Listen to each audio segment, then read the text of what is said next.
Well, as I kind of predicted, I was completely wrong about the Cowboys thinking about moving on from McCarthy. They have decided to hold on to his contract. And not only that, it looks like we're going to go full bore into trying to keep this team.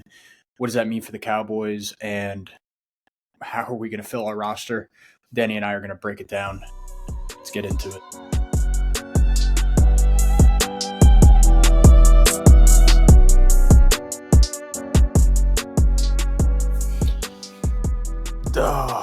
Danny, as soon as we dropped the last episode, my total thoughts and feelings came true, right? They totally sided with McCarthy. There was no firings. Offensive, defensive coordinators are both still in the building. You have head coach still in the building. Obviously, Jerry Jones is not getting out of the way. And on top of that, there wasn't even a minute's mention of Belichick. They didn't even give the guy an interview. And this is what I was talking about, that lack of accountability in these original 3 episodes, 2 episodes I did on Dallas. There is no accountability from what happened a couple weeks ago, and you kind of see it because Green Bay, not only did they beat you, they kind of put on a pretty good showing. I don't know if you saw the game, Danny. It was a pretty good game in my opinion.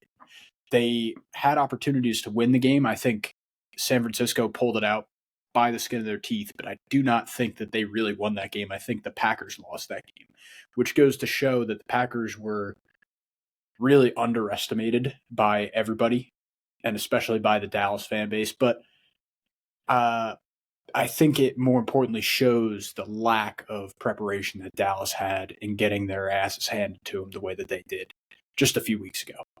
Now you're watching the team that we knew we would be going up to face against at some point in this playoff is now going on to the Super Bowl, and that's the 49ers. They're going to go on and face the Chiefs. Good luck to both of them. I think it's going to be a pretty good game. Some people are complaining about this being a pretty bad matchup out of all the matchups we could have had, and they're just upset that Dallas didn't get in, really. They're upset that we didn't see – and seriously, they're upset that we didn't see any difference in the Super Bowls, because recently it's really been a rotation of the same teams kind of back and forth. You have the Eagles in rotation. 49ers are always in the talk, wondering if they're going to get there, of course. And then from the other side, you have Baltimore creeping in there this year, but that's kind of an abnormality when you talk about it. It was the Chiefs and the Bills back and forth again for, I believe, the 4th year in a row, if I'm not mistaken, Danny, in playoffs. They ended up facing each other. And 4th year in a row, the Chiefs ended up moving on, and not only did they move on, they ended up beating Baltimore, like I said, the 1 seed, carrying into the Super Bowl with a hell of a lot of momentum. And, of course, they got the Swifties on the bandwagon now, so I don't think there's any chance that they go out and lose this game, to be honest. I don't think that there's any chance that the 49ers are going to come win. I don't think Brock Purdy is playing all that well now. I will say I didn't see too much of the Detroit game, so, Danny, you got to fill me in. How did Brock do? He did? Okay. So apparently Danny's saying that he turned it on in the second half. Whether that's actually true or not, I'm going to have to go watch the highlights. But to be honest with you, if that's true, he's had one good game realistically in the past 4 or 5 that stood out. And he's, leading a team that has a lot of potential. And he's actually kind of the weakest link on that team. We'll see what happens. I think that Mahomes is riding in with a lot of confidence. I don't think the Chiefs are losing that game. Now, of course, their defense is not extremely strong, so they're going to have to keep putting up points. But that being said, I'm not too confident in Purdy really putting up that much damage in that big of a game. That's what I think it comes down to. So we'll see what happens. This will be in a couple weeks. Of course, we've got these festivities with the Pro Bowl, which is, well, I'll give you guys my thoughts on that. I think it is horrendous what they did to the Pro Bowl. Danny, I don't know how you feel about it, but the fact that it's turned into flag football, skills competition. Now, I love the skills competition. I want to see the football be thrown by the best quarterbacks in the world 70 yards down the field into a trash can. I think that's awesome to watch. I also want to see them play a game, even if they're going out and just running through the motions, and incentivize it with money. I don't care what you have to do, but that game should happen. There's a reason that they're the best on earth. Everybody wants to watch them one more time. And if you're going to make you can at least de-incentivize hits. Maybe say we got to say, shoulder pads. If you got to do it that way and get them all to play a real game of football, like they'll still hit if they play shoulder pads. Trust me. We've all been, if you've been to a high school football practice, you know what that means. It's full hitting as long as you don't hit them in the legs. All right. It's got to return. That's all I'm saying. It's got to return. And until then, I don't think anybody's going to be watching this game. Excuse me. Do you have any interest in this, Danny? Does anybody that you know? Well, not only are they, yeah, right. I agree. Yeah, I think the skills challenge has its place. But when you're talking about, like I said, the game's already disincentivized. Guys do not want to go play and risk injury one more time. I totally understand that. But when you're going to then dumb it down and have them play flag football, like, come on. Like, that's just, you can't even get close to incentivizing that enough to get a player to buy it. And that's just my opinion. I think that they got to remake the Pro Bowl. Total waste of a week of rest. I mean, I get the week of rest. That's actually probably the best part of it, is that the guys get a week of rest before going into a huge football game. I think that's the best part. Other than that, it's a wasted event at this point. For Dallas Cowboys, like I mentioned back in the intro, not moving on from McCarthy, and I think furthermore, not moving on from anybody in that building is a huge mistake. Now, of course, it'll come out in weeks, months, whatever, leading up in a training camp that we let go of a wide receiver coach, or we got rid of the cornerbacks guy and he's going to fix it up because we can't let what happened in the play, whatever. We didn't get rid of the guys who made decisions on that day. That's what it comes down to, right? Like I mentioned the last episode when we were talking about Dallas Cowboys and what the mentality was in that playoff game with Green Bay. You can't have your strategy revolve around one guy. And when it becomes an injury situation, then you need to just take the guy out and replace him with your reinforcements that you should think are as strong as your weakest link. You have to have that mentality when you're a good team. And if that's not the case, then you're not a good team. That's what the Dallas Cowboys are right now. And Danny and I were talking about it pre-show. I think one of the biggest things to look at with Dallas is their upcoming free agents, not only for this upcoming year, but the year following this year as well. You have to realize how close to the cap that they are. See if you could find where they're at already, Danny. See how much money they already have invested into next year before they even spend $1. One of the biggest issues is they have, I believe it's 16 or 19 free agents just this year. These are free agents that are including guys like Gilmore, I believe, Kirsch, big defensive names on top of a couple linemen that, we can't be losing this type of numbers every single year, and that's what it is for the next few seasons. We've really built up for this year, unfortunately, was our pinnacle year. We were supposed to win this year, and then next year would just be, the studs who were left over, and everybody else was just going to go by the wayside, like you do in a championship year, but we didn't win this year, is what happened. So this year, of course, we got Tyron Smith. Tyron Smith is, let's just face it, Tyron is now quite a bit older. You have to make a serious decision on it. Do you actually want to invest much more money into him, especially when he's been having this practice schedule that we've been talking about? Everybody knows he does not practice. He just plays games. If you need to do that to have a guy play all 17 at this point, odds are he's not your starting left tackle. Just being honest. So, of course, you have Pollard is also out. Gilmore, Armstrong, Kirsch. Jordan Lewis is a big one, too. That's unfortunate. And you ride this list down. Of course, you have Biotish, too, our center. So we have 1, 2, 3. So I'd say 2.5 linemen, because one doesn't start. 2.5 linemen are gone if we don't sign them back. And then on top of that, you have skill players like Kirsch, like Gilmore, like Pollard. These are guys who are going to need replacing. And Dallas has to make that decision. We're in that decision time where you either decide as a franchise, we're going to let these guys go and reform, especially through the draft, get younger, get healthier, or we're going to totally go the other direction. We're going to try to hold on to what our guys are. And Dan, correct me if I'm wrong, that's the direction they're going. They're going to try and hold on to this for at least a couple more years. And yeah. We're talking about an Eagles fan here. It's looking from a third-party perspective. There's no way. I would think in the Eagles' position, if where they're at, they're younger than Dallas in a lot of ways, but older in certain ways too. if I was in the Eagles' position, I would want to hold on to what I have going on there. There's pretty good culture going on. I wouldn't want to let that go. And the Eagles might say something similar to Dallas, but here's the caveat. Like we mentioned in previous episodes, this mentality that is going through all these players, which is a losing mentality, needs to get cycled out. And I can't see us being successful if we don't have driven players who want to win football games every single time they step on the field instead of just when they think they have a chance to win. I just can't. I can't watch too much more of this kind of football. I really don't want to watch any more of this kind of football, and I'd rather go watch an Eagles game. I'd rather go watch a Patriots game, even if they suck. Right? It's more enjoyable to me to watch that type of game when I know if I turn that Dallas Cowboys game on, there's a chance you're losing in 5 minutes. Now, let's get into to spend. We have $19 million to spend in cap. So let's just real quick, the names that we need to sign with $19 million. Our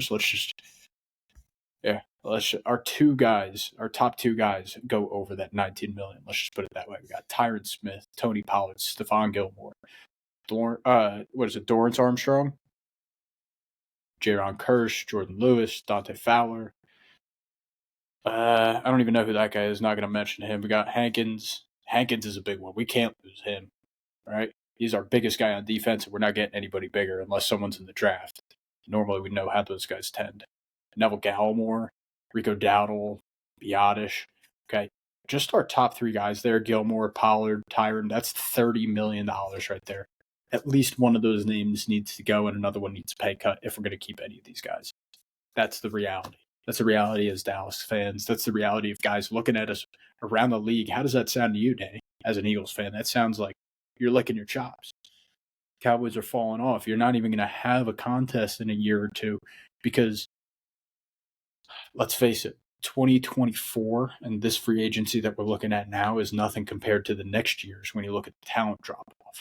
All right, so how much we're going to lose and how much we're going to have to pick up is just, it's not even close. Am I missing anything on this free agency, Danny? But we got to, the point being is we got to make a decision. I think the decision is clear. You need to move on to younger talent and more longevity-driven decisions when you're thinking about who we're going to be signing and who we're going to be picking up through the draft rather than expedient things that are going to help us in 2024 and 2025, because I honestly think that we need to be looking at a broader horizon at this point. All right, we've been stringing along in our luck with these first round, second round picks that have been panning out fantastic. Last year was the first time we didn't see the same luck that we've been seeing. Right, this stuff is going to happen, and we need to plan a little bit better for a strategy that's, like I said, a little bit more long term. And I think dynasty mentality needs to return, not just for Dallas, but for both sports, right? Baseball, football, really any sport. I hate the mentality of we're going to get our one chip and we're out of here. We're caving after that, go and get the one pick. We're going to make a bunch of money off of it. I'm tired of that. I want you to win every year. I want you to be the Cowboys of the 90s. I want you to be the Yankees of the 90s, the 80s, the 70s, the 50s, 40s. I want you to be those teams. I don't want any longer us to be going for these teams where we're just buying the highest free agent, because what we could do as Dallas is we could sign a bunch of min free agents and we could sign one very close to max player, if I'm not mistaken, right? Right then, as long as it's not a quarterback, we could sign one very close to max player, and that would probably follow our tendencies as of late. Go sign another wide receiver and think that's the problem, because I wouldn't be surprised if that's what happens. Just preparing you now for them to go completely 180 from what I think should be the way to move forward. Before we jump into anything draft-wise to close out the show, I do want to talk about 2025.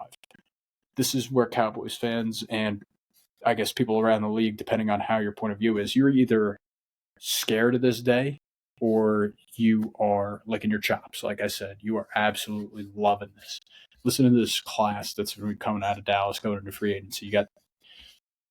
Of course, you got Tyron Smith again, but just didn't update. That's my bad. We got Dak Prescott, Brandon Cooks, Zach Martin, DeMarcus Lawrence, Micah Parsons, Van Der Esch, CeeDee Lamb, and I don't care about the punter.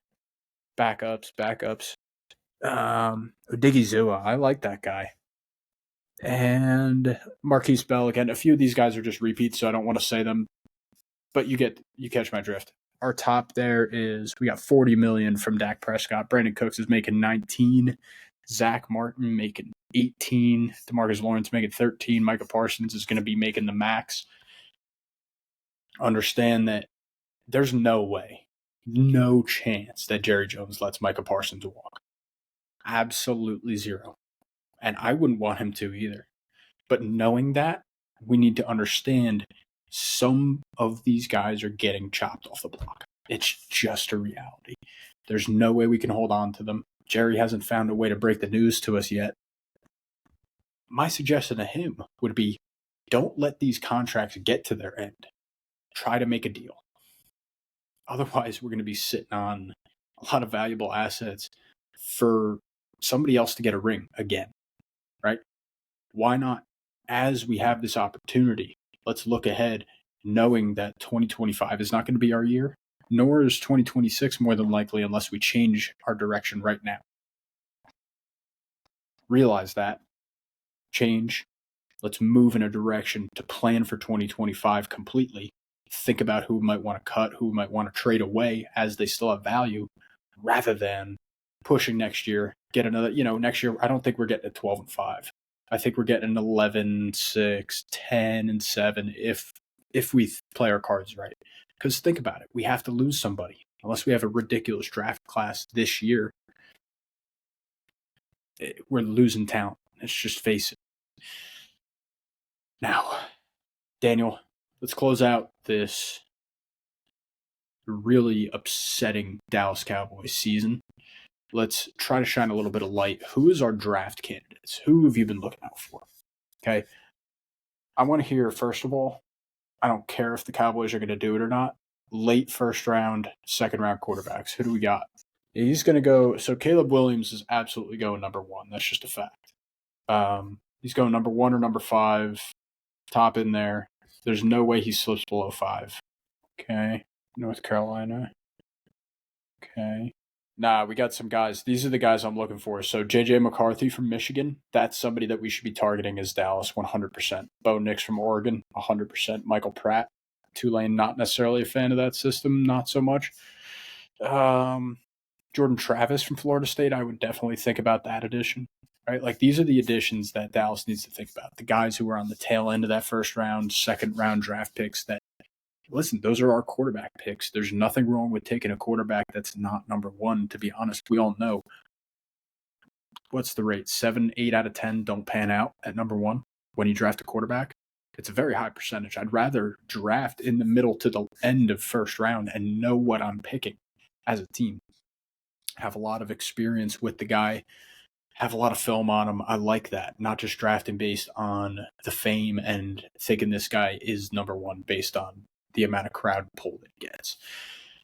Now, I hope they focus on that one. Another thing that I really hope they focus on, this might take a couple minutes to find, but we need a running back, 110%. And I think a good move on them would be letting Pollard go now while they can and going and getting that guy now, getting him into the system, maybe using this year that you have with Dak Prescott, going getting an athlete to run the rock every single time. Can't have a guy who's splitting. Can't have a guy who's catching passes and running the ball and giving away my looks.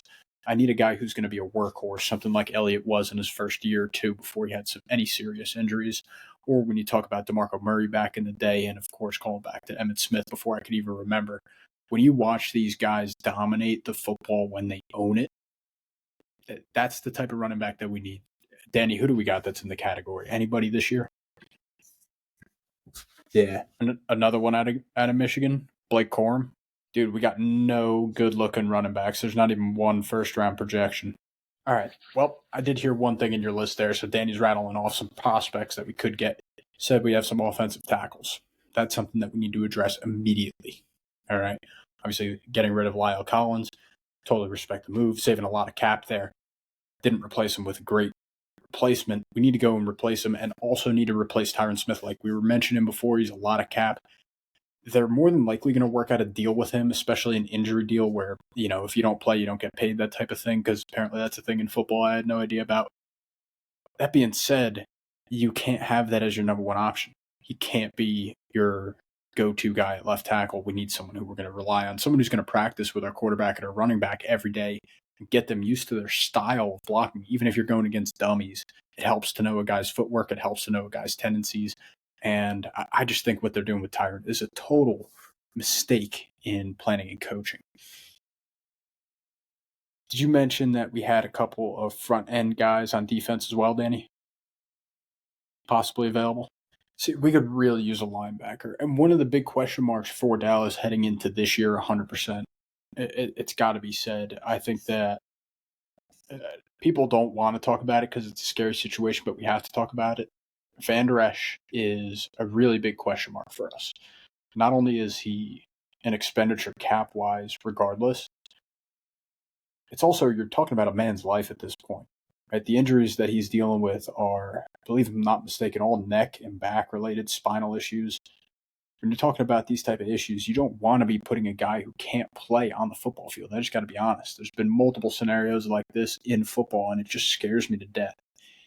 Knowing that, Dallas needs to go replace him. You said we have one, you say, out of Iowa? Because I could really use a linebacker who's nasty. Alabama linebacker. Hey, you know what? I'm totally fine with the Nick Saban era kind of player. I could really use it. Did you hear that he's going to get an office like right on top of the stadium now? He ain't going nowhere. Saban ain't going nowhere. He's got an office perched right up on I don't know the name of the stadium, but he's perched right up there. Mm-hmm. What else we got? We could use a corner because Gilmore's got to go as well. He's just going to be too expensive. What's that? Marvin Harrison Jr.? Is he legit? I saw some of his highlights. He looked like nasty. Ohio State? Ooh. Looks like a monster. Really? Yeah, really? Twins must have wanted to get rid of Polanco's salary. Did they eat any of that cash? I'm intrigued. All right, Danny, we've gone all Dallas. We've gone all Dallas for the show. I do want to mention a couple things for my Yankee fans out there. The Yankees are honestly making good decisions this free agency. I'm pretty happy with their moves. Reason being, have you heard the news about Snell, what he was requesting as a contract? So now this could be all completely fabricated by the Yankees, and good on them if it was. It was a great job putting the word out there, trying to get Snell to capitulate to their demands. There was rumor today going out, and the day before, I believe, also stating that, actually, it's been around for, I think, a week now. Snell was rumored to be demanding 9 years, like over $200 million, and basically totally prefacing it on his Cy Youngs. Allegedly, nobody has made an offer except for the Yankees. At 5 years, 150 or 160, whatever they offered. Yeah. I think they offered him less than Rodon. I think they gave him 5 years, 150. Oh, no. I saw that too. He wouldn't accept that, but I have a feeling that it was just a Yankees hit job. The way that the Yankees operate, they kind of need a few leaks to go their way so they could save a few bucks. If it's true, though, that he's received no other offers, then it is silly on him to be asking for more. If nobody else is going to give him anything more than the Yankees got. It is absolutely asinine to be asking for more money. I guess we'll see what happens. I think I am optimistic that the Yankees will be getting Blake Snell. I am not optimistic that they'll be getting anybody else, but I also don't think that they need anybody else. I don't know about you, Danny. How do you feel about it? But the Yankees got a good core young players coming up. I wouldn't want to go spend extra money on any of these players that are in the positional market. The only one that's getting talked about is Cody Bellinger. There's a decent chance, I would say, probably like a 30 to 40% chance that the Yankees get him. And I wouldn't, not necessarily that I'd be opposed to it. That being said, he's not really the gear that we're trying to turn on in the Yankee system. He's more like that old mentality. Honestly, he reminds me a lot of if the Yankees were to pursue Jacoby Ellsbury all over again. I was totally stoked in the moment. Like, all right, cool, we're getting a great player who was great once. That being said, look at that number and look at what we're going to have to put up with for the next X years, because I know that production's not going to be great. And with Ellsbury, it was doomsday scenario. It went off the cliff. The only problem with Bellinger, which I'm sure is looming in every Yankees fan's mind, and if we were to acquire him, he had that doomsday scenario already happen in his career. It's already happened. He's a star-level athlete. I think that he is a great baseball player. But showing the inconsistency that he has done already, I can't get behind it. I'm not sure how you as Yankee fans feel. I'm not sure how the rest of the league feels about him, but I can't get behind a multiple-year contract for the guy. I honestly think you got to go year by year with him. If he signs a 1 or 2 year deal, I think I can get behind that. I don't think he'll sign that. I think he'll be signing probably more like a 3 to 5 year deal is what he's looking for. I think I'm feeling pretty good with that, Dan. You got anything to add? Anything I should cover? Yeah, I mean, baseball is nothing. I mean, we did have our Hall of Fame vote, which was interesting. Yeah, I don't think there's anything out there.